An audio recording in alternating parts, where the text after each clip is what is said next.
റിഫയുടെ ഉപ്പയെ കാണുമ്പോൾ ഭയങ്കര സങ്കടമാണ്.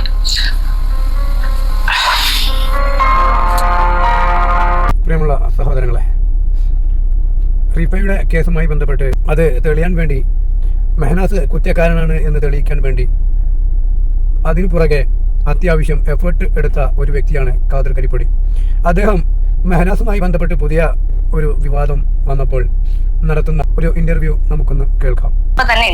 നീതി കിട്ടുന്നത് വരെയും അവരോടൊപ്പം തന്നെ ഉണ്ടാവുമോ? ഇന്ത്യയിൽ ഈ നീതി എന്നൊക്കെ പറയുന്നത് ഒരു വലിയ കോമഡിയാണ് ആക്ച്വലി. ഇന്ത്യൻ നിയമം. അതെ, ഖാദർ കരിപ്പൊടി അത് പറയുമ്പോഴാണ് ഓർമ്മ വരുന്ന ഒരു കാര്യം. ഇന്ത്യയിലെ നീതി എന്ന് പറയുന്നത് ഒരു കോമഡി തന്നെയാണ്. കാരണം കുറച്ച് മാസങ്ങൾക്ക് മുമ്പാണ് ഒരു അധ്യാപകന്റെ കേസ്, അദ്ദേഹത്തിന്റെ നിരപരാധിത്വം തെളിഞ്ഞത്. അദ്ദേഹം പഠിപ്പിക്കുന്ന ഒരു വിദ്യാർത്ഥി കോപ്പി അടിച്ചതിന്റെ പേരിൽ പിടിക്കപ്പെട്ടപ്പോൾ പോസ്കോ കേസ് കൊടുക്കുകയും അതിൽ 11 വർഷം പ്രതിയായിരിക്കുകയും ചെയ്തു. 11 വർഷങ്ങൾക്ക് ശേഷമാണ് അദ്ദേഹം അതിൽ പ്രതിയല്ല എന്ന് തെളിയിക്കപ്പെടുന്നത്. അത്രയും കാലം അദ്ദേഹം ആർക്ക് മുന്നിൽ അതിൽ പ്രതിയാണ്? സ്വന്തം ഭാര്യയുടെ മുന്നിൽ, സ്വന്തം കുടുംബത്തിന്റെ മുന്നിൽ, സ്വന്തം മക്കളുടെ മുന്നിൽ, സ്വന്തം നാട്ടുകാരുടെ മുന്നിൽ അദ്ദേഹം പ്രതിയായി തന്നെ നിന്നു. അത് ഇന്ത്യയുടെ നിയമത്തിന്റെ മാത്രം പ്രത്യേകതയാണ്. ആ കാര്യത്തിൽ നിയമത്തിനെ നമിച്ചിരിക്കുന്നു എന്ന് പറയാം. കാരണം ഇന്ന് എൻ്റെ പേരിൽ ഒരാൾ കേസ് കൊടുത്തു കഴിഞ്ഞാൽ ഞാനതിൽ പ്രതിയല്ല, ആ തെറ്റ് ഞാൻ ചെയ്തിട്ടില്ല എന്ന് തെളിയിക്കൽ എൻ്റെ ബാധ്യതയായിട്ട് മാറുന്ന ഒരു നിയമം. ഇങ്ങനൊരു നിയമമുണ്ടോ? എന്തായാലും അതിനെക്കുറിച്ച് പറയാൻ വേണ്ടിയിട്ടല്ല ഈ വീഡിയോ കേൾക്കുന്നത്. വീണ്ടും ഖാദർ കരിപ്പൊടിയുടെ വീഡിയോയിലേക്ക് തന്നെ പോവാം. നീതി എന്ന് പറയുന്നത് ഒരു കോമഡിയാണ്. കാരണം നിയമം നീതിയെ മറികടക്കുന്നു എന്നുള്ളതാണ് എനിക്ക് തോന്നിയിട്ടുള്ളത്. ആക്ച്വലി നിയമത്തിന് മുകളിലാണ് നീതി. ആ ഒരു സത്യം ഇവിടുത്തെ ജുഡീഷ്യൽ സിസ്റ്റം മനസ്സിലാക്കാതെ പോകുന്നു എന്നുള്ള ദയനീയമായ ഒരു സാഹചര്യത്തിലൂടെയാണ് നമ്മൾ കടന്നു പോകുന്നത്. അപ്പൊ നിയമത്തിന്റെ പേര് പറഞ്ഞുകൊണ്ട് നീതിയെ തടയുന്ന ഒരു കാഴ്ച പലപ്പോഴും കാണാറുണ്ട്. അപ്പൊ ഞാൻ എപ്പോഴും ആൾക്കാരോട് പറയാറുണ്ട്, നിയമത്തിന് മുകളിലാണ് നീതി. സോ നീതിക്കാണ് ഇമ്പോർട്ടന്റ്. എനിക്ക് തോന്നുന്നില്ല ഒരു കൃത്യമായിട്ടുള്ള ഒരു നീതി റിഫ കേസിൽ കിട്ടുമോ എന്നുള്ളത് പോലും എനിക്ക് സംശയമാണ്. അപ്പോ ഖാദർക്ക് പറഞ്ഞു വരുന്നത് റിഫയുടെ മരണത്തിന് കാരണക്കാരൻ മെഹനാസ് തന്നെയാണെന്നാണോ? അതിനൊരു സംശയമില്ലല്ലോ, പിന്നെ ചോദിക്കേണ്ട ആവശ്യം എന്താണത്? ഞാൻ ഈ റിഫയുടെ മരണം എന്ന് പറയുമ്പോൾ എന്റെ വീഡിയോസ് നിങ്ങൾക്ക് ശ്രദ്ധിച്ചാൽ മനസ്സിലാവും. ഞാൻ ക്ലിയർ ആയിട്ട് ഇൻവെസ്റ്റിഗേഷൻ ചെയ്തൊരു കേസാണ്. അതായത് ഈ കേസിന് ഒരു പ്രത്യേകത ഉണ്ട്. നിങ്ങൾ അത് അന്വേഷിച്ചിട്ടുണ്ടോ എന്നുള്ളത് എനിക്കറിയില്ല. ഈ കേസിന്റെ ഏറ്റവും പ്രധാനപ്പെട്ട ഒരു കാര്യം എന്ന് പറയുന്നത്, കേരളത്തിൽ ദുബായിൽ നടന്ന ഒരു കേസിന് FIR ഇടുന്ന ആദ്യത്തെ കേസ് ചിലപ്പോൾ റിഫ കേസാണ്. അപ്പോൾ നിങ്ങളൊന്ന് ആലോചിച്ച് നോക്കൂ, ആ കേസിൽ എത്രത്തോളം പണിയെടുത്തിട്ടുണ്ടാകുന്നത്. ആ കേസിന്റെ പ്രാഥമിക ഘട്ടത്തിൽ പോലീസിന് ആ കേസ് അന്വേഷിക്കണ്ട. ജില്ലാ മജിസ്ട്രേറ്റിന് ആ കേസിൽ ഇമ്പോർട്ടന്റ് ഇല്ല. മജിസ്ട്രേറ്റ് പോലും ആ കേസ് കൈവിട്ട കേസാണ്. പക്ഷെ ആ കേസ് നമ്മൾ ഇവിടെ വരെ എത്തിക്കുന്നത് ആ കേസിൽ എന്തോ ഒരു സംഭവം ഉണ്ട് എന്നുള്ളതിന്റെ ഇടപെടൽ SP യെ കൃത്യമായി പിന്നീട് ബോധിപ്പിക്കാൻ പറ്റിയതിന് പിന്നാലെയാണ് പോലീസ് FIR ഇടുന്നത്. ആ കേസിന്റെ FIR-ന് ശേഷമാണ് ഈ പറയുന്നത് പോലെ റിഫ ഇതിനു മുമ്പും ആക്രമിക്കപ്പെട്ടിട്ടുണ്ടെന്നും റിഫയുടെ കാലിന് ഒരു സ്റ്റിക്ക് കൊണ്ടുള്ള ഒരു ആക്രമണം റിഫ നേരിട്ടിട്ടുണ്ട് എന്നുള്ളതും ഒക്കെ ആഫ്റ്റർ ഈ കേസിന് ശേഷമാണ് വരുന്നത്. റിഫയുടെ ആ കാലിന് പറ്റിയ പെരുക്ക് ഒരു വൈദ്യൻ പരിശോധിച്ചിട്ടുണ്ടെന്നും ആ വൈദ്യന്റെ മൊഴിയുടെ അടിസ്ഥാനത്തിലുമാണ് ഈ കേസിന്റെ ഗതിയൊക്കെ മുന്നോട്ട് പോകുന്നുള്ളത്. അപ്പൊ എത്രത്തോളം അങ്ങനെ ഒരു കേസിന് പിന്നാലെ പ്രവർത്തിച്ചിട്ടുണ്ടാകും എന്നുള്ളത് നിങ്ങൾക്ക് മനസ്സിലാക്കാൻ പറ്റുന്ന കാര്യമാണ്. പിന്നെ എന്തുകൊണ്ടാണ് ഈ കേസിന്റെ ദുരൂഹത? ആ കേസിന്റെ ദുരൂഹതയുടെ ഏറ്റവും പ്രധാനപ്പെട്ട കാര്യങ്ങളിൽ ഒന്ന് എന്ന് പറയുന്നത്, അന്ന് രാത്രി റിഫ ഹാപ്പി ആയിരുന്നു. അന്ന് രാത്രി റിഫ അവരുടെ സ്ഥാപനത്തിലുള്ള ആളുകളോടൊപ്പം സന്തോഷിച്ച് ഭക്ഷണം കഴിച്ചിറങ്ങി വന്ന ഒരാളാണ്. അവൾ ആ ഭക്ഷണം കഴിച്ചിറങ്ങി വന്നതിന് ശേഷവും ഈ പറയുന്ന മെഹനാസിനെ കോൺടാക്ട് ചെയ്യുന്നുണ്ട്, മെഹനാസിന് മെസ്സേജ് അയക്കുന്നുണ്ട്. സ്റ്റിൽ മെഹനാസ് ഉള്ള റൂമിലേക്ക് അവൾ എത്തുന്നത് വരെ അവൾ ഹാപ്പിയാണ്. അപ്പൊ ആ റൂമിൽ എത്തിയതിനു ശേഷം അവൾക്ക് എന്തോ സംഭവിക്കുന്നു. എന്താണ് അവൾക്ക് സംഭവിക്കുന്നത്? അവിടെയാണ് നമ്മുടെ ചോദ്യങ്ങളൊക്കെ കിടക്കുന്നത്. ആ റൂമിൽ എന്ത് സംഭവിച്ചു? ആ റൂമിൽ രണ്ട് ആൾക്കാരാണുള്ളത്. ഒന്ന് ജംഷാദ്, ഒന്ന് മെഹനാസ്, പിന്നെ ഈ പറയുന്ന റിഫ. അപ്പോ അവിടെ എന്ത് സംഭവിച്ചു എന്ന് പറയേണ്ട രണ്ടാളുകളിൽ ഒരാൾ ജംഷാദാണ്. അയാൾ നിർണായകമായിട്ടുള്ള ഒരു മൊഴി താമരശ്ശേരി DYSP അഷ്റഫിന്റെ സാന്നിധ്യത്തിലുള്ള പോലീസ് ഉദ്യോഗസ്ഥർക്ക് നൽകിയിട്ടുണ്ട്. ആ മൊഴി നിർണായകമാണ്. ആ മൊഴി വളരെ ക്ലിയർ ആയിട്ട് പറയുന്നുള്ള കാര്യം എന്ന് പറയുന്നത്, റിഫ അന്ന് റിഫയും മെഹനാസും പ്രശ്നമായിരുന്നു എന്നുള്ളതാണ്. അത്രയും നിർണായകമായിട്ടുള്ള ഒരു മൊഴി അവിടെ നിൽക്കുമ്പോൾ ആ മൊഴിയെ ഭേദിച്ചു കൊണ്ടുവരുന്ന തെളിവുകൾക്ക് അത്രത്തോളം ക്രെഡിബിലിറ്റി ഉണ്ടാക്കണം. അങ്ങനെ ഒരു ക്രെഡിബിലിറ്റി ഉള്ള ഒരു എവിഡൻസും മെഹനാസിനോ ടീമിനെ എത്തിക്കാൻ വേണ്ടി സാധിച്ചിട്ടില്ല. ഇപ്പോഴും അങ്ങനെ ഒരു മൊഴി കിട്ടിയിട്ടും അല്ലെങ്കിൽ അത്രയും കാര്യങ്ങൾ കിട്ടിയിട്ടും പിന്നെ എന്താ ഒരു കേസിന് എൻഡില്ലാതെ വരുന്നത്? ഇതില് മെഹനാസ് കാലങ്ങളായി പറഞ്ഞുകൊണ്ടുള്ള നുണകൾ പൊളിഞ്ഞുകൊണ്ടിരിക്കുന്ന ഒരു അവസ്ഥയാണ്. ഇപ്പൊ നിങ്ങൾക്കൊക്കെ മനസ്സിലായിട്ടുണ്ടാവും മെഹനാസ് പറഞ്ഞതൊക്കെ കള്ളമാണെന്ന്. സഫയുടെ ഇൻസിഡന്റിലൂടെ ആക്ച്വലി ആങ്കർ എന്നുള്ള നിലയ്ക്ക് നിങ്ങൾക്ക് അടക്കം തോന്നി എല്ലാം നുണയെ പൊളിഞ്ഞു. പക്ഷെ ഇവിടെ ആക്ച്വലി ഇവരൊക്കെ ശ്രമിച്ചത് എന്നെ മോശമാക്കാനാണ്, എന്നെ എങ്ങനെയെങ്കിലും കരിവാരത്തേക്കാന്നുള്ളതാണ്. അപ്പോ എന്താണ് ഇപ്പോൾ ഇവിടെ സംഭവിച്ചുകൊണ്ടിരിക്കുന്നത്? ഇതിൽ മെഹനാസ് 2 കേസുണ്ട്. ഒന്ന്, റിഫയും മെഹനാസും വിവാഹിതരാകുന്ന സമയത്ത് റിഫക്ക് പ്രായപൂർത്തിയായിരുന്നില്ല എന്നുള്ള ഏറ്റവും പ്രധാനപ്പെട്ട പോയിന്റ് ഉണ്ട്. അതിലാണ് പോക്സോ കേസ്. ആ പോക്സോ കേസിൽ ജമാഅത്ത് കമ്മിറ്റി അടക്കം പ്രതിയാണ്, റിഫയുടെ ഉപ്പ അടക്കം പ്രതിയാണ്, റിഫയുടെ ഉമ്മ അടക്കം പ്രതിയാണ്, മെഹനാസ് അടക്കം പ്രതിയാണ്, മെഹനാസിന്റെ ഫാമിലി അടക്കം പ്രതിയാണ്. ആ കേസ് റിഫയുടെ ആത്മഹത്യയുമായി ബന്ധപ്പെട്ട കേസല്ല. ഇനി റിഫയുടെ ആത്മഹത്യയുമായി ബന്ധപ്പെട്ട് കക്കൂർ പോലീസ് സ്റ്റേഷൻ രജിസ്റ്റർ ചെയ്തിട്ടുള്ള, നിങ്ങൾക്ക് വേണമെങ്കിൽ അതിന് FIR കോപ്പി തരാം, നിങ്ങൾക്ക് ഇവിടെ കാണിച്ചു കൊടുക്കാം. കാക്കൂർ പോലീസ് ക്ലിയർ ആയിട്ട് ഒരു 306 ആത്മഹത്യാ പ്രേരണ കുറ്റത്തിൽ ഒരു കേസ് എടുത്തിട്ടുണ്ട്. ആ കേസാണ് നിങ്ങൾക്ക് ഇവിടെ കാണാൻ വേണ്ടി സാധിക്കുന്നത്. EFIR നിങ്ങൾ പരിശോധിച്ച് നോക്കുക. ആർക്ക് വേണമെങ്കിലും EFIR നമ്പർ അടിച്ച് പരിശോധിക്കാം. അയാൾ ആത്മഹത്യാ പ്രേരണ കേസിലെ പ്രതിയാണ് മെഹനാസ്. ആ കേസിൽ ഇതുവരെ കുറ്റപത്രം സമർപ്പിച്ചിട്ടില്ല എന്നേ ഉള്ളൂ. അതിന്റെ കാരണം എന്താണെന്ന് വെച്ച് കഴിഞ്ഞാൽ ദുബൈയിലാണ് ക്രൈം നടന്നിട്ടുള്ളത്. ദുബൈയിൽ മഹസർ എടുക്കാൻ പോകണം, ദുബൈയിൽ ഇൻവെസ്റ്റിഗേറ്റ് ചെയ്യണം. പോലീസ് മെല്ലെ പോവുകയാണ്. പോലീസിന്റെ ഭാഗത്ത് നിന്നുള്ള ഏറ്റവും വലിയ ഒരു വീഴ്ച എന്ന് പറയുന്നത്, പോലീസ് ഈ പറയുന്ന 4 വർഷക്കാലമായിട്ടും ദുബായിൽ പോയി പോലീസ് അന്വേഷണം നടത്തിയിട്ടില്ല. പക്ഷെ അതേ പോലീസ് പറയുന്ന ഒരു കാര്യം എന്ന് പറയുന്നത് മെഹനാസ് ആണ് റിഫയുടെ മരണത്തിന് കാരണം എന്നുള്ളതാണ്. പോലീസ് എവിടെയും മറ്റൊരാളെയും സംശയിച്ചിട്ടില്ല. താമരശ്ശേരി DYSP നിങ്ങൾക്ക് അറിയാവുന്നതാണ്. പ്രമാദമായ കേസുകൾ അന്വേഷിച്ചിട്ടുള്ള ഒരു ഉദ്യോഗസ്ഥനാണ് അഷ്റഫ്. അതിലൊരു ഡൗട്ട് എനിക്കില്ല. പക്ഷെ അയാൾ എന്തുകൊണ്ടാണ് ഈ പറയുന്നത് പോലെ 4 വർഷക്കാലമായിട്ടും ദുബായിലേക്ക് പോവാം? എന്ത് സാങ്കേതിക പ്രശ്നമാണ് ആ കേസിലുള്ളത്? ഇതിപ്പോ ഇക്കടെ യൂട്യൂബ് ചാനലിലൂടെ പറഞ്ഞ കാര്യമാണ്. ഈ പറഞ്ഞ കാര്യം പറഞ്ഞപ്പോൾ ഇതിന് വേണ്ടപ്പെട്ടവർ റിയാക്ട് ചെയ്യുകയോ വിളിക്കുകയോ അങ്ങനെ എന്തെങ്കിലും സാഹചര്യം ഉണ്ടായോ? ഞാൻ നിങ്ങളോട് ഒരു കാര്യം പച്ചക്ക് പറയാം. ഞാൻ വളരെ ഇമോഷണൽ കണക്ട് ആയിട്ടുള്ള ഒരു ഫാമിലിയാണ് റിഫ.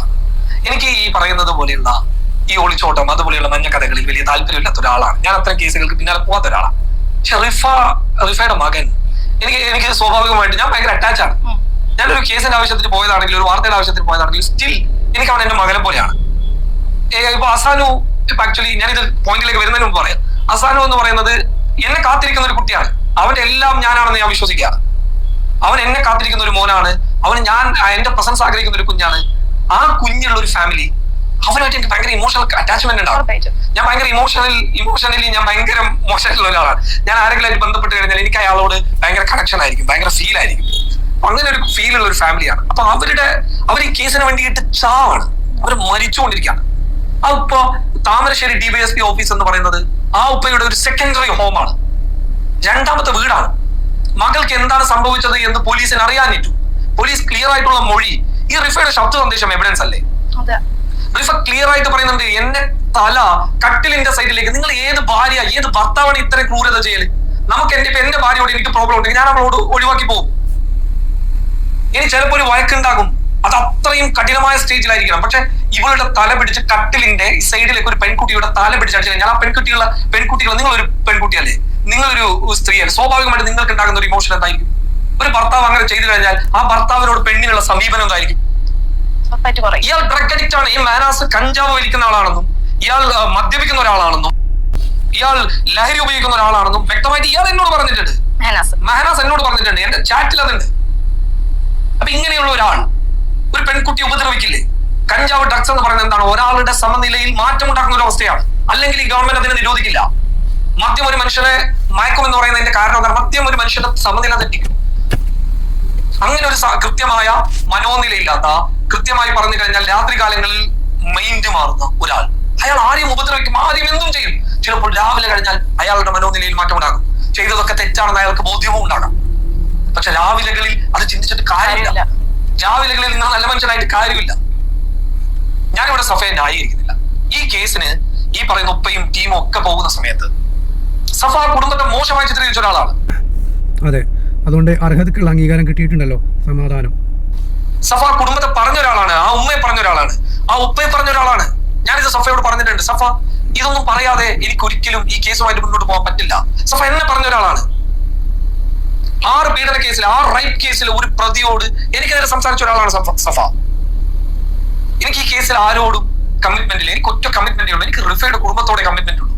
എനിക്ക് വേറെ ആരോട് കമ്മിറ്റ്മെന്റിലേക്ക് പോകേണ്ട ആവശ്യമില്ല എന്ന് ഞാൻ ഉറച്ച് തറപ്പിച്ച് വിശ്വസിക്കുന്നതാണ്. ഈ റിഫ മരിച്ചതിന് ശേഷം സഫയുമായിട്ട് മെഹനാസ് പ്രേമത്തിലാവുമ്പോ, അതിന് ശേഷം കല്യാണം ആവുമ്പോ കാതിർക്ക് അറിഞ്ഞിട്ടുണ്ടായിരുന്നില്ലേ മെഹനാസ് 2ാമത്തെ കല്യാണം കഴിക്കാൻ പോവുകയാണ് എന്നുള്ളൊരു കാര്യം? അല്ല, എനിക്കത് ആദ്യഘട്ടത്തിലൊന്നും അറിഞ്ഞിട്ടില്ല. കല്യാണം കഴിഞ്ഞത് അവർ കല്യാണം കഴിഞ്ഞതല്ല. ആക്ച്വലി അവർ കല്യാണം കഴിഞ്ഞതല്ല, അതൊരു സമ്മർദ്ദത്തിന്റെ പേരിൽ നടന്നൊരു കാര്യമാണ്. ഈ വീട്ടുകാരുടെ ഒക്കെ സമ്മർദ്ദത്തോട് കൂടിയിട്ട് നടന്നൊരു കല്യാണം അല്ല സഫയുടെ മെഹനാസിന്റെ. അത് സഫ നിഷേധിച്ചാലും ഞാൻ പറയും, സഫയുടെ ഉപ്പയും സഫയുടെ ഉമ്മയും ഒക്കെ ഈ കല്യാണത്തിന് എതിരായിരുന്നു. സഫയുടെ കുടുംബം എതിരായിരുന്നു, അവരൊക്കെ എതിരായിരുന്നു. ഇവരുടെ ഒറ്റ ഭാഷയിലാണ് ഈ മെഹനാസിനെ കിട്ടിയത്.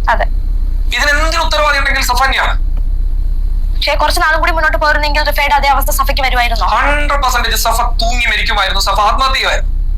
അത് സഫയുടെ മാത്രം ബുദ്ധിമോശത്തിൽ സംഭവിക്കാൻ പോയ ഒരു കാരണവുമാകുമായിരുന്നു.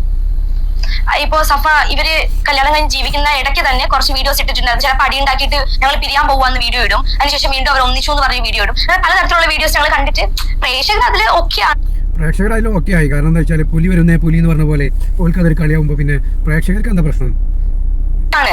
ഇവരിങ്ങനെ ചെയ്തുകൊണ്ടിരിക്കുന്ന ഒരു കാര്യത്തിൽ ഓക്കെയാണ്. അങ്ങനെ ഇരിക്കുമ്പോഴാണ് പെട്ടെന്ന് ഒരു വീഡിയോ വരുന്നത് സഫ ഒളിച്ചോടി, അതും കൂട്ടുകാരിയുടെ എക്സിനോടൊപ്പം ഒളിച്ചോടി എന്ന ന്യൂസ് കേൾക്കുന്നത്. അത് ഇക്കയും കണ്ടിട്ടുണ്ടാവും. അതിനുശേഷം വന്ന ട്രോളുകളും അല്ലെങ്കിൽ കാര്യങ്ങളും സോഷ്യൽ മീഡിയ ചർച്ചകളൊക്കെയും സഫയ്ക്കെതിരായിരുന്നു.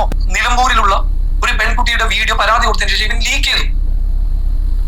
പെൺകുട്ടിക്ക് നമ്മൾ കൊടുത്ത ഒരു മാനസികമായിട്ടുള്ള ഒരു ബാക്കപ്പിൽ മാത്രം ജീവിച്ചിരിക്കുന്ന ഒരു പെൺകുട്ടി, അങ്ങനെയുള്ള ഒരു ബോൺ ക്രിമിനൽ ആണ് ഈ മെഹനാസിനെ സപ്പോർട്ട് ചെയ്യുന്നത്. ഈ മഞ്ഞക്കഥകൾക്ക് പിന്നാലെ പോവാതെ ഞാൻ എത്തി നിൽക്കുന്ന പോയിന്റ്സ് ഒക്കെ പറയുന്നത് ഇവരാണ്. ഇവന്റെയൊക്കെ വലിയ ഇപ്പോഴും സ്ത്രീകളുണ്ട്, ഇവരെ സപ്പോർട്ട് ചെയ്യാൻ വേണ്ടി ഇപ്പോഴും ആൾക്കാരുണ്ട് എന്നുള്ളത്. ഈ മെഹനാസ് ഏതെങ്കിലും കേസിൽ പ്രതിയാണോ? മഹനാസ് പ്രായപൂർത്തിയാകുന്നതിന് മുൻപ് അയാൾ എനിക്ക് നാട്ടിൽ നിന്ന് കിട്ടിയ ഇൻഫർമേഷൻ വെച്ച് അയാൾ ജുവൈനൽ ജസ്റ്റിസിന്റെ പരിധിയിൽ നിൽക്കുന്ന ഒരു ക്രൈമിന്റെ ഭാഗമായിരുന്നു, ഒരു മോഷണമായിരുന്നു എന്നുള്ളതാണ്. ഒരു വാഹനവുമായി ബന്ധപ്പെട്ട ഒരു കേസാണ്. അതിന്റെ എവിഡൻസ് ഒന്നുമില്ല, പക്ഷെ അത് അയാൾക്ക് പോലും സമ്മതിക്കാതിരിക്കാൻ പറ്റില്ല എന്നുള്ളതാണ്. ഇതിന്റെ ഇടയിൽ നമ്മളിപ്പോ ദുബായിൽ വെച്ച് റിഫ മരിക്കുന്നതിന് മുന്നേ മൂന്നാറിൽ വെച്ചിട്ട് റിഫയുടെ ഏതോ ഒരു അവിഹിതം മെഹനാസ് പൊക്കി എന്നുള്ള ഒരു കേസ് നമ്മൾ കേൾക്കുന്നുണ്ട്. അങ്ങനെ എന്തെങ്കിലും അത് സത്യമാണോ? ചിലപ്പോ ഈ പറയുന്നതൊക്കെ ഇപ്പോ എന്താ ഈ സഫയെ കുറിച്ച് മെഹനാസ് പറയുന്ന ഒരു ഇപ്പൊ സഫയും മെഹനാസും റിഫയെ കുറിച്ച് എന്താണോ പറഞ്ഞത് ആ പറഞ്ഞത് തിരിച്ച് അവൾക്ക് കിട്ടി എന്നുള്ളതാണ്. സഫക്ക് അവീതം ഉണ്ടായിരുന്നതാണ്. റിഫയെ കുറിച്ചിട്ട് എന്താ മെഹനാസ് പറഞ്ഞത്? റിഫക്ക് അവീതം ഉണ്ടായിരുന്നതാണ്. സഫ മെഹനാസിൽ നിന്ന് പുറത്തു വന്നതിന് ശേഷം സഫ പറഞ്ഞ കാര്യം എന്താ? ഒരു ആണിനെ തല്ലുന്നത് പോലെ എന്നെ തല്ലുന്നു എന്നുള്ളതാണ്. എന്താണ് റിഫ അവസാനമായിട്ട് പറഞ്ഞ ശബ്ദ സന്ദേശങ്ങളിലുള്ളത്? ഒരു ആണിനെ തല്ലുന്നത് പോലെ തല്ലുന്നു എന്നുള്ളതാണ്. സ്വാഭാവികമായിട്ടും ഇതൊക്കെ ഈ പറയുന്നത് പോലെ വെൽ പ്ലാൻ ചെയ്തുണ്ടാക്കിയ ഒരു സംഭവമായി കൂടാ എന്നില്ലല്ലോ. നാളുകളിൽ നിന്ന് ഇവർ എന്നിൽ നിന്ന് വേർപിരിഞ്ഞു പോയി കഴിഞ്ഞാൽ, ആ വേർപിരിഞ്ഞതിൽ നിന്ന് ജനങ്ങൾ എന്നോട് എന്തെങ്കിലും ഒരു ചോദ്യം ചോദിച്ചു കഴിഞ്ഞാൽ, ഇതാ ഇന്ന കാരണം, ഇന്ന വിഷയത്തിന്റെ പേരിൽ ഞാൻ അവരെ ഒഴിവാക്കിയെന്ന് പറയാൻ വേണ്ടിയിട്ട് ഇയാൾ തന്നെ ചെയ്തുണ്ടാക്കിയ കെട്ടുകഥകളാണെങ്കിലും അങ്ങനെ സംശയിച്ചുകൂടെ?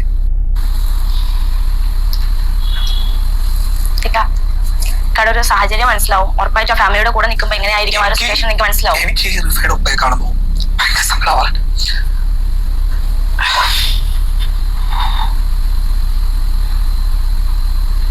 അതിന്റെ കാരണം എന്താന്ന് വെച്ച് കഴിഞ്ഞാല് ആ മനുഷ്യൻ ഈ റിഫയുടെ കബറിന്റെ അടുത്താണ് എപ്പോഴും ഉണ്ടാവുക. അയാൾക്ക് ജോലി ചെയ്യാൻ പോലും പറ്റുന്നില്ല. അങ്ങനെ ഒരു ഫാമിലിയാണ് ഇവരൊക്കെ കൂടി ആക്ഷേപിക്കുന്നത്. അങ്ങനെ ഒരു ഉപ്പയെ കുറിച്ചിട്ടാണ് ഇവർ കള്ളം പറയുന്നത്. എനിക്ക് ഭയങ്കര ഇമോഷണൽ പ്രോബ്ലം ഉള്ള കേസാണ്. ഞാൻ ഇവിടെ ആദ്യം പറഞ്ഞല്ലോ, എനിക്ക് ഈ കേസ് ഭയങ്കര ഇമോഷണലിയുള്ള കേസാണ്. അതിന്റെ കാരണം ഇതൊക്കെ തന്നെയാണ്. എനിക്ക് അവരെന്റെ ഫാമിലിയാണ്, അവരെന്റെ കുടുംബമാണ്. അപ്പൊ എന്റെ കുടുംബത്തിൽ നടന്നൊരു ക്രൈം പോലെയാണ് ഞാൻ അന്വേഷിക്കുന്നത്. ഇതല്ല എന്ന് വരുത്തി തീർക്കാൻ അവർ ശ്രമിക്കാണ്. അറിയില്ല, എനിക്ക് ഇവർ ആരും അറിയില്ല. ഇതിൽ ആരോപണം ഉന്നയിക്കുന്ന ഒരാള് പരിശുദ്ധമായ റമദാനാണ്. ഞാൻ 5 വക്ത് നിസ്കരിക്കുന്ന ഒരു മനുഷ്യനാണ്. ഞാൻ നോമ്പ് നോക്കുന്ന ഒരു മനുഷ്യനാണ്. ഞാൻ നോമ്പ് നോക്കി നിന്നിട്ട് പറയണം എനിക്ക് ഒരാളെയും ഈ റിഫ കേസിന് മുമ്പ് ഒരാളെ എനിക്ക് അറിയില്ല. പക്ഷെ ഈ റിഫ കേസുമായി ബന്ധപ്പെട്ട് കാസർഗോഡ് റിഫ മരിക്കുന്നതിന് മുമ്പേ കാസർഗോഡ് പോലീസ് സ്റ്റേഷനിൽ ഇതുമായി ബന്ധപ്പെട്ടിട്ടുള്ള പരാതികൾ നിൽക്കുന്നുണ്ട്. നിങ്ങൾ നേരത്തെ പറഞ്ഞ മൂന്നാർ കേസുമായി ബന്ധപ്പെട്ട് കാസർഗോഡ് പോലീസിൽ അന്ന് ആ കേസ് ഹാൻഡിൽ ചെയ്ത സി അജിത് കുമാർ അയാളോട് ചോദിച്ചതിന് ശേഷമാണ് ഞാൻ ഈ വിഷയത്തിൽ ഇടപെടുന്നത്. എങ്ങനെയൊക്കെ ഈ വിഷയത്തിന്റെ ക്രെഡിബിലിറ്റി നമുക്ക് പരിശോധിക്കാൻ പറ്റും, അതൊക്കെ ചെയ്തിട്ടുണ്ട്. മാനാസ് ഒരു ഡബിൾ പേഴ്സണാലിറ്റി ഉള്ള മനുഷ്യനാണ്. അയാൾ നിങ്ങളെടുത്തുന്ന ഒരു കാര്യം പറയുമ്പോൾ നിങ്ങൾക്ക് അയാൾ വിശ്വാസം, പക്ഷെ അയാൾ ഈ അടിച്ചിരിക്കുന്ന സമയത്ത് അയാൾ എല്ലാം പറയും. നിങ്ങളൊന്നാലേക്ക് ഒരു മകനെ വെച്ച് ഒരു പെൺകുട്ടി ആത്മഹത്യ ചെയ്യണമെന്നുണ്ട്. ആ പെൺകുട്ടി കടന്നു പോയിട്ടുള്ള ട്രോമ എന്താണ്? ഒന്ന്, ആ പെൺകുട്ടിക്ക് അറിയാം ജീവിതകാലം മനാസിനെ സഹിച്ചു ജീവിക്കേണ്ടി വരും. പക്ഷെ സഫ റിഫയെ പോലെയല്ല. സഫ കുറച്ചും കൂടി ബോൾഡാണ്. സഫ എന്ന് പറഞ്ഞാൽ രണ്ടു പറഞ്ഞാൽ അടിക്കുന്നു തോന്നുന്നൊരു ആളാണ്. റിഫ അങ്ങനെ അല്ലായിരുന്നു. നിങ്ങൾ റിഫയെ കുറിച്ച് അന്വേഷിച്ചു, റിഫ പാവമാണ്. റിഫ നിങ്ങൾ ആ വോയിസിൽ റിഫ പറയുന്നത് കേട്ടിട്ടുണ്ടോ? എന്തൊരവസ്ഥയാണെന്ന് പറയാം. പെൺകുട്ടി സഹിച്ച, പെൺകുട്ടി ഏറ്റ പീഡനം, യാതന, അത് ഒരു പറഞ്ഞറിയിക്കാൻ പറ്റുന്നതിൽ അപ്പുറമാണ്. ഈ മാനാസിന്റെ ഉപ്പയുണ്ടല്ലോ, അയാൾ തങ്കം പോലത്തെ മനുഷ്യനായിട്ടാണ് എനിക്ക് തോന്നിയത്. മാനാസിന്റെ ഉപ്പ അയാൾ ചിലപ്പോൾ എനിക്കെതിരെ ഗതികേട് കൊണ്ട് പറഞ്ഞിട്ടുണ്ട്, പക്ഷെ അയാൾ ഒരു തങ്കം പോലത്തെ മനുഷ്യനാണ്. മാനാസിന്റെ നാട്ടിൽ അന്വേഷിച്ച് കഴിഞ്ഞാൽ അയാളെ കുറിച്ച് നല്ലത് പറയാത്ത മനുഷ്യന്മാരുണ്ടായില്ല. മാനാസിന്റെ നാട്ടിലെ ചെറുപ്പക്കാർ പറഞ്ഞു ഞങ്ങൾ അവനെ പിടിച്ചടിക്കാത്തതിന്റെ ഒറ്റ കാരണം ആ ഉപ്പയാണ്. അയാൾ നല്ല മനുഷ്യനാണ്. നമ്മളെ ഒരാൾ എതിരാണെന്ന് വിചാരിച്ചിട്ട് അയാളുടെ കുടുംബം നല്ലതല്ല എന്ന് പറയുന്നത് ശരിയല്ല. അയാൾ നല്ല മനുഷ്യനാണ്. അയാൾ എനിക്കെതിരെ അടക്കം പറയാം, പക്ഷെ അയാൾ സ്റ്റിൽ ഞാൻ ആ മനുഷ്യൻ നല്ലതാണെന്ന് വിശ്വസിക്കുന്നില്ല. അയാൾ എനിക്കൊന്നും ചെയ്യാൻ പറ്റുന്നില്ല. വാർത്തയൊക്കെ ഞാൻ എങ്ങനെയൊക്കെയോ ചെയ്തു എന്നൊക്കെ പറയാം. അങ്ങനെയൊക്കെയാണ് എന്റെ ആ സാഹചര്യം കടന്നു പോയത്. എനിക്ക് വാക്കത്തിലും പല ഓർമ്മ വരുന്നത്, ഞാൻ ഞെട്ടി ഉണരുന്നത്. ഇതൊക്കെയാണ് എന്റെ അവസ്ഥ ആക്ച്വലി ഉണ്ടായിരുന്നത്. അപ്പൊ ഞാൻ ഇമോഷൻ, നിങ്ങൾ ഫാമിലിക്ക് വേണ്ടിയിട്ട് നിൽക്കാം, നിങ്ങൾ നിങ്ങളുടെ ഫാമിലിക്ക് വേണ്ടിയിട്ട് നിൽക്കാം. അവർ നിങ്ങളെ കഷ്ടപ്പെട്ട് വളർത്തിയ ആളാണ്, നിങ്ങൾ ഇത്രയും വളർത്തി ഇതുവരെ ആക്കിയ ഒരാളാണ്. നിങ്ങൾ ഞാൻ എന്റെ വൈഫിന്റെ ഗർഭകാലം കണ്ടിട്ടുണ്ട്. ഞാൻ അവളുടെ നിലവിൽ അവൾ അനുഭവിക്കുന്ന അവസ്ഥ ഞാൻ കണ്ടിട്ടുണ്ട്. കുഞ്ഞ് രാത്രി 2 മണിക്ക് എണീക്കും. ഇപ്പൊ ഞാനിങ്ങനെ എണീക്കുമ്പോൾ ഞങ്ങൾ കേൾക്കുന്നത് ഇത്രയും ത്യാഗം ചെയ്തിട്ടാണ് നമ്മൾ വളർത്തുന്നത്. അവരുടെ എഫേർട്ട്, അവരുടെ ത്യാഗമാണ്. ഞാൻ ഇവിടെ ഇരുന്ന് സംസാരിക്കുന്ന നമ്മൾ ഉമ്മയും മക്കളൊക്കെ പ്രശ്നങ്ങളുണ്ടാവും, ഞമ്മൾക്ക് പ്രശ്നങ്ങളുണ്ടാവും. പക്ഷെ ആ പ്രശ്നങ്ങൾക്ക് അപ്പുറത്ത് അവിടെ ഒരു ബോണ്ട് ഉണ്ടാവും. നിങ്ങൾ അവർ ആഗ്രഹിക്കുന്നതൊക്കെ കൊടുക്കണം. ഇതാണ് ലൈഫ്. അല്ലാതെ ഈ പറയുന്നത് പോലെ എന്തിന്റെയൊക്കെ പിന്നാലെ പോവുക, ലഹരിക്ക് പിന്നാലെ പോവുക. കുടുംബത്തെ തിരിച്ചറിയുക. കണ്ണിന് വെള്ളമൊക്കെ വന്നല്ലോ. കുടുംബത്തെ തിരിച്ചറിയുക, അതല്ലാതെ വേറെ വഴിയില്ല. ലാസ്റ്റ് എന്ന് പറയുന്ന ഫാമിലിയാണ്. നിങ്ങൾ അവരോടൊപ്പം നിൽക്കുക. അവരല്ലാതെ വേറെ ഒരാൾ നിങ്ങൾക്ക് ഉണ്ടാവില്ല. ഞാൻ ഭയങ്കര ഹാപ്പിയാണ്. ഞാൻ എന്റെ കുടുംബവും എന്റെ ഫ്രണ്ട്സൊക്കെ എന്റെ കുടുംബമാണ്. എന്റെ വീട്ടിൽ എന്റെ വൈഫില്ലെങ്കിൽ എന്റെ വീട്ടിലേക്ക് കറി കൊണ്ടുവരുന്നതും അവരുണ്ടാക്കി വീട്ടിൽ നിന്ന് കൊണ്ടുവരുന്നതൊക്കെ എന്റെ ഫ്രണ്ട്സാണ്. ഞങ്ങൾക്ക് ഇപ്പൊ വീഡിയോ കാണിച്ചാൽ എന്റെ ഉമ്മക്ക് ഭക്ഷണം കൊണ്ട് കൊടുക്കുന്ന ഫ്രണ്ട്സാണ്. ഇങ്ങനെ ഒരു ബോണ്ട് ക്രിയേറ്റ് ചെയ്യും. നല്ല ഫ്രണ്ട്സിനെ ഉണ്ടാക്കും. ഞാൻ സഫയോട് പറഞ്ഞൊരു കാര്യമാണ്, ഈ ഉടായ്പ ടീമിനെ ഒഴിവാക്കുക. നിങ്ങൾ ഈ ഉടായ്പിലേക്ക് പോവാണ്. വാശിയും വീറും ഒക്കെ നമ്മൾ ഒരു പരിധി വരെ നാശം. എന്തായാലും കാര്യങ്ങൾ വളരെ ഗംഭീരമായിട്ട് നടന്നു എന്നുള്ളത് തന്നെയാണ്. അവൾക്ക് കിട്ടേണ്ടത് അവൾക്ക് തന്നെ കിട്ടി.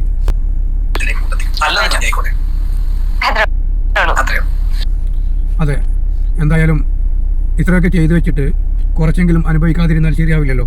അങ്ങനെ സഫയും ആവശ്യത്തിന് അനുഭവിച്ചു എന്നുള്ളത് തന്നെയാണ് മനസ്സിലാവുന്നത്. ഇന്റർവ്യൂ കാണുമ്പോൾ സത്യത്തിൽ വളരെയധികം ദുഃഖം തോന്നി. കാരണം ആ ഒരു വീട്ടിൽ ഉപ്പ ഉമ്മ എല്ലാവരും ഉണ്ടാവും. അവരുടെ പെൺകുട്ടി ഇങ്ങനെ അനുഭവിച്ച് മരിക്കുമ്പോൾ അവരങ്ങ് ഇല്ലാണ്ടായി പോയി കാണും. കാരണം അവർ ജീവിച്ചിരിക്കുമ്പോൾ അവരുടെ കണ്ണിന് മുന്നിൽ എന്ന് പറയുന്നത് പോലെ ഇങ്ങനെ ഒരു പീറ ചെക്കൻ്റെ കൈ കൊണ്ട് അവസാനിക്കേണ്ടി വരും എന്ന് പറഞ്ഞാൽ പിന്നെ എന്തിനു നന്നു എന്ന് ചിന്തിക്കുമ്പോൾ ജീവിതം ഒരു പക്ഷേ അവർക്ക് വേണ്ട എന്ന് തോന്നിയിട്ടുണ്ടാവും. ഖാദർ കരിപ്പടി പറഞ്ഞ പോലെ കുടുംബം എന്നുള്ളത് അതൊരു കുടുംബം ഇമ്പമുള്ളതാണ്. കുടുംബം എന്ന് പറയുന്നത് പോലെ ആ ഒരു ഇമ്പം ഉള്ള ഒരു കാര്യവും അല്ലെങ്കിൽ അതുപോലെയുള്ള അത് കുടുംബമാണെങ്കിലും ഖാദർ കരിപ്പടി പറഞ്ഞ പോലെ കുടുംബത്തെ പോലെ കാണുന്ന ബന്ധങ്ങളാണെങ്കിലും അങ്ങനെ തന്നെയാണ്. അത്രേ പറയാനുള്ളൂ. വീണ്ടും അടുത്ത വീഡിയോയിൽ കാണാം.